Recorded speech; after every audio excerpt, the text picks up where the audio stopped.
Who actually keeps Bitcoin running? It's not a central company, not a government, and not solely the miners who create new blocks. Bitcoin stays operational, secure, and consistent because thousands of independent computers worldwide, called nodes, constantly check, verify, and maintain the same shared record of every transaction ever made. These nodes quietly enforce the rules without anyone in charge. If enough nodes agree on what is valid, the network continues.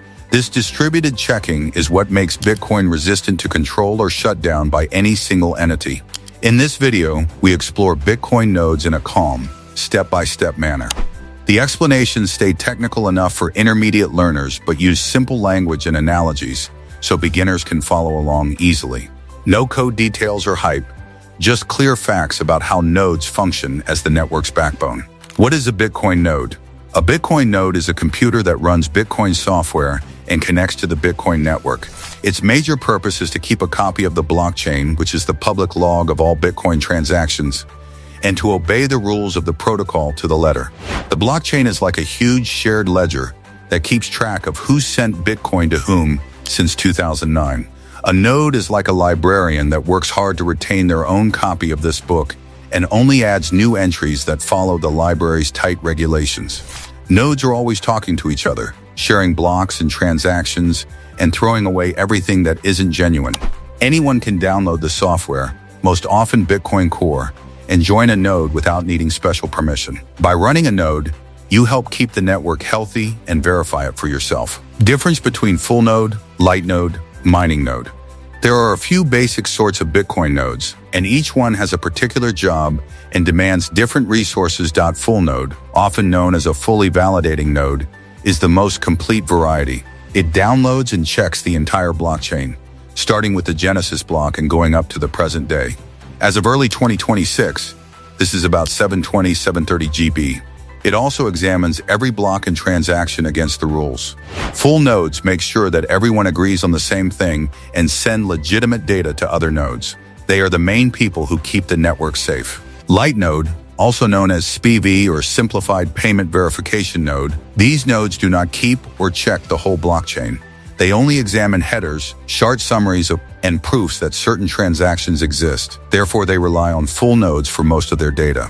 People utilize light nodes in mobile wallets and other devices that don't have a lot of resources. They trust complete nodes to some extent, so they are less secure but use a lot less storage and bandwidth, which makes them perfect for ordinary phone use. How nodes validate transactions. Validation happens in clear steps whenever a new transaction or block arrives.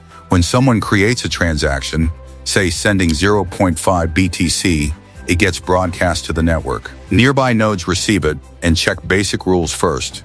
Does the sender have enough unspent Bitcoin? Is the signature valid? Does it follow format rules? If it passes, the node adds it to its mempool, temporary holding area for unconfirmed transactions, and relays it to connected peers. When miners include transactions in a new block and broadcast that block, full nodes perform deeper checks. Confirm the block's proof of work meets the current difficulty target. Verify the block reward is correct. Currently 3.125 BTC plus fees after the 2024 halving. Re-verify every transaction in the block. Ensure the block links correctly to the previous one via its hash. Check no rules are broken, no double spending within the block. If everything matches the protocol, the node adds the block to its copy of the blockchain and continues relaying it. If anything fails, the node rejects the block and ignores it. Analogy. Imagine a group of librarians receiving a new chapter for their shared book. Each librarian reads it carefully, checks math, cross-references prior pages, and only stamps it approved if perfect. One mistake and the chapter gets tossed. Why nodes prevent fraud and double spending? Double spending, or trying to spend the same Bitcoin twice, is a common type of fraud risk in digital money. Nodes stop this by checking things together. Let's say someone tries to send the same 1 BTC to 2 distinct people in a short amount of time.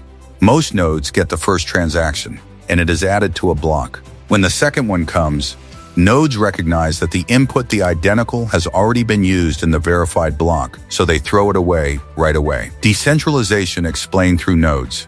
Decentralization means no single point of control or failure. Nodes make this real. Thousands of full nodes run by individuals, companies, universities, and organizations in dozens of countries. Each enforces the same rules independently. To change Bitcoin's rules, like increasing supply or altering consensus, you need most nodes to upgrade voluntarily. If a minority forks off with different rules, their chain becomes irrelevant unless the majority follows. This node-based consensus protects against censorship. No government or company can easily stop Bitcoin because shutting down some nodes doesn't affect the rest. Analogy: picture a global choir singing the same song. Each singer knows the notes perfectly. If someone tries to change the melody, most singers ignore them and keep the original tune going strong. How many nodes exist globally? As of early March 2026, reliable trackers like BitNodes report around 24,000 to 24,700 reachable full nodes, those publicly accepting connections. This includes nodes on Clernet, IPv4, IPv6, and a large portion, often over 60%, running over Tor for privacy. Estimates of total nodes, including non-reachable, private ones behind NAT or firewalls, range higher, sometimes 70,000 plus, based on historical crawling data from sources like Luke Dashier's charts. Minimum requirements for Bitcoin Core in 2026. Storage, at least 750, 800 GB free space. The blockchain grows new 50, 70 GB per year. Use an SSD for faster syncing and performance. RAM 2, 4 GB minimum, 8 GB recommended for smooth operation. CPU, any modern dual core or better. Even older laptops work, though syncing takes longer. Internet, broadband with decent upload, at least 400 kbps sustained. Initial sync downloads hundreds of GB, then ongoing use is lower, a few GB per month. OS, Windows, Mac OS, Linux, many use Ubuntu. Popular low-cost option, Raspberry Pi 5 8 GB RAM model with an attached 12 TB SSD. It runs 24/7 quietly, uses little electricity, 10-15 W, and costs under $200, $300 total, including accessories. Initial sync can take days to a week, depending on hardware and connection, but once caught up, it stays current with minimal effort. Software like Bitcoin Core includes setup guides. Alternatives like Umbrel or Raspberry Blitz simplify the process further. Running a node is one of the most accessible ways to support and verify Bitcoin yourself. Why nodes matter for security? Nodes are the final arbiters of what counts as valid Bitcoin. Miners propose blocks, but nodes decide whether to accept them. If miners try invalid rules, larger block rewards. Honest nodes reject those blocks, keeping the chain clean. More nodes mean greater distribution, harder for any group to collude or censor transactions. Nodes also protect users personally. Your wallet can connect directly to your own node instead of trusting third-party services, reducing reliance on potentially vulnerable intermediaries. In essence, the more diverse and widespread nodes are, the stronger Bitcoin's security model becomes. Common myths. You need powerful hardware or lots of money to run a node. Reality, a basic computer or Raspberry Pi suffices. It's far cheaper and easier than mining. Nodes make you rich or earn rewards. Reality, standard full nodes earn nothing. Only miners get block rewards and fees. All nodes are the same and controlled by a few entities. Reality, nodes run diverse software, mostly Bitcoin Core, some NOTs or others, operated by unrelated people globally. Running a node is risky or illegal. Reality, it's legal in most places and low risk if you follow basic security update. Light nodes are just as secure as full nodes.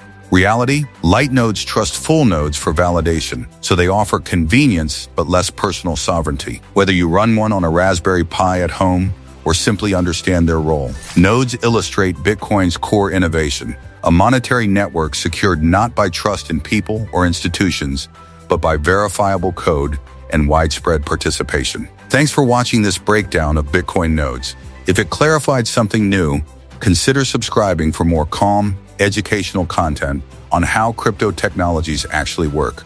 Drop a comment if you'd like a follow-up on related topics, like setting up your own node. Stay curious and take care.